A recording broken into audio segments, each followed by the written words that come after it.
अगर आप किसी नेता के भक्त हैं तो आप देशभक्त नहीं हो सकते। अगर आप देशभक्त हैं तो आप किसी नेता के भक्त तो हो ही नहीं सकते। ऐसा क्यों मैं बोल रहा हूँ? आज मणिपुर की घटना को देख के अंदर से जी इतना कांप गया, तो मन तो करता है कि अगर कोई मिल जाए इस समय तो उसकी भी वही हालत कर दी जाए जो दरिंदों द्वारा उस लड़की या उन महिलाओं के साथ किया गया। नमस्कार, मैं जय Pratap bright of life AP के नए एपिसोड में आपका स्वागत कर रहे हैं। उम्मीद कर रहे हैं आप स्वस्थ होंगे, सुरक्षित होंगे और मुस्कुरा रहे होंगे।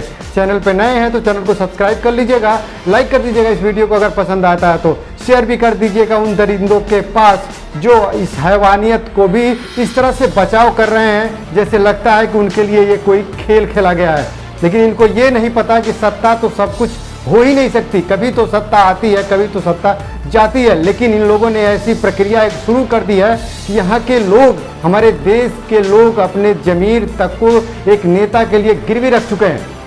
जब भी आप किसी नेता के भक्त हो जाते हैं तो आप मानसिक तौर पे उस नेता के गुलाम हो जाते हैं। आपको लगता है कि मैं आज़ाद हूँ और उस नेता के, और वो नेता ही हमारे लिए सब कुछ हो जाता है। कैसे एक नेता एक देश बन जाता है? कभी आपने सोचा इस चीज़ को लेके? आपकी मानसिक स्थिति को किस स्तर पे लाके रख दिया गया है, आपने कभी सोचा इस स्तर पे?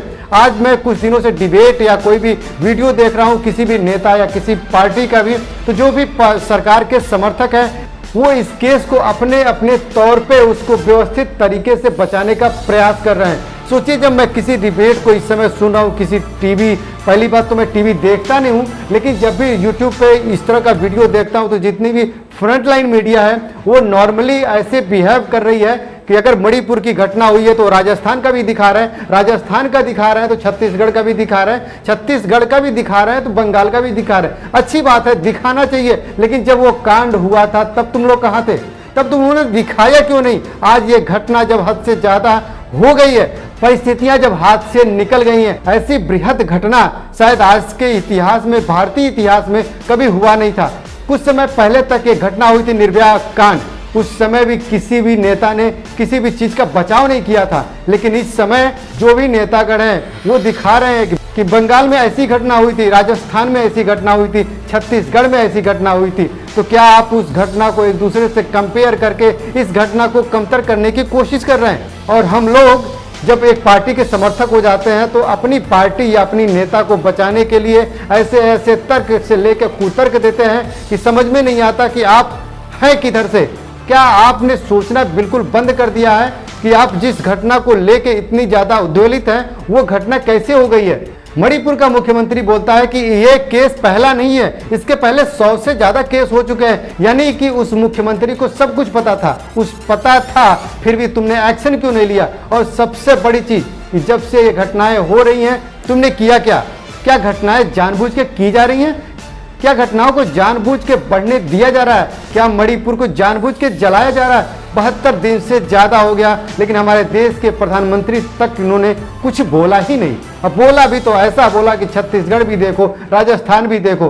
देखना नहीं है, महिलाएं कहीं भी हो, किसी के साथ कोई भी घटना होती है, ये अच्छी चीज नहीं है। लेकिन हम नेता तो नेता, पत्रकार तो पत्रकार, लेकिन यहाँ की जनता भी अपनी नेताओं, अपनी पार्टी के हिसाब से सोचती है। कांग्रेस वाले हैं तो कांग्रेस के हिसाब से सोचते हैं, बीजेपी वाले हैं तो बीजेपी के हिसाब से सोचते हैं। बीजेपी वाले कांग्रेस के राज्य का वर्णन करते हैं, कांग्रेस वाले बीजेपी के राज्य का वर्णन करते हैं। इन दोनों में पिसती है देश की जनता, देश की महिलाएं, देश के बच्चे। पिछली वीडियो जब मैंने मणिपुर पे बनाया था तो मेरे कुछ अपने लोग हैं जिन्होंने बताया कि आप बंगाल के विषय में भी कुछ बोलिए।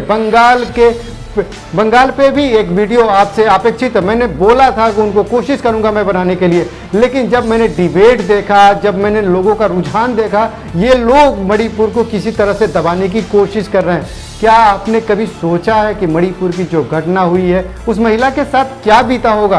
कैसा महसूस कर रही होगी? क्या वो जीने की भी स्थिति में होगी?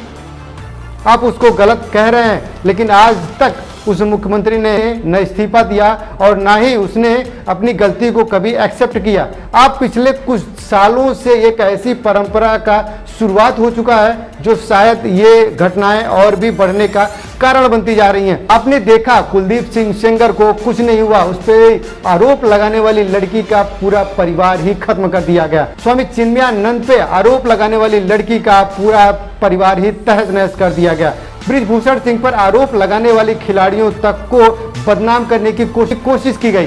क्या आपने सोचा ऐसा हो क्यों रहा है? सत्ता पे जब भी सवाल किया जाता है तो जो भी सवाल करता है उसको बदनाम करने की पूरी कोशिश की जाती है। 700 से ज़्यादा किसान मर गए लेकिन किसी ने उफ तक नहीं किया, या उल्टा किसानों तक को ही बदनाम कर दिया गया। ये घटना बताती है कि लोग जब ऐसे माहौल में पले बड़े होते हैं उनको ऐसे ब्रेन वॉश कर दिया जा रहा है। पब्लिक सरकार से सवाल करना ही बंद कर दे रही है और जो भी सरकार के समर्थक हैं वो अपने आप को इस तरह से प्रस्तुत कर रहे हैं कि जैसे लगता है इनके बाद तो दुनिया है ही नहीं, यानी कि जो मौजूदा सरकार कर रही है वही सब कुछ है। जब आप इस नीयत से काम कर रहे हैं तो आप मानसिक तौर पे गुलाम हो चुके हैं। एक नेता के मानसिक तौर पे आप गुलाम हो चुके हैं, एक पार्टी के मानसिक तौर पे आप गुलाम हो चुके हैं। आप भारतीय रहे ही नहीं, आप देशभक्त तो है ही नहीं। सोचिए हमारी मानसिक स्थिति को किस स्तर तक गिरा दिया गया है कि हम किसी भी घटना को ये सोचने के पक्ष में ही नहीं है कि वो गलत है या सही है।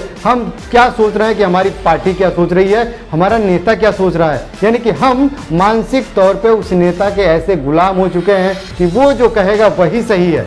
जब ऐसी स्थिति आ जाए कि किसी भी व्यक्ति में आपको कमियां दिखाई ना दे तो समझ लेना कि तुम मानसिक तौर पे अपाहिज हो चुके हो।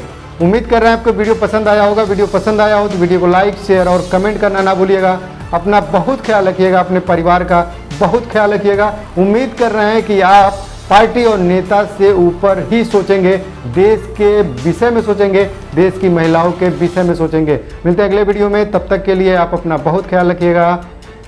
जय हिंद।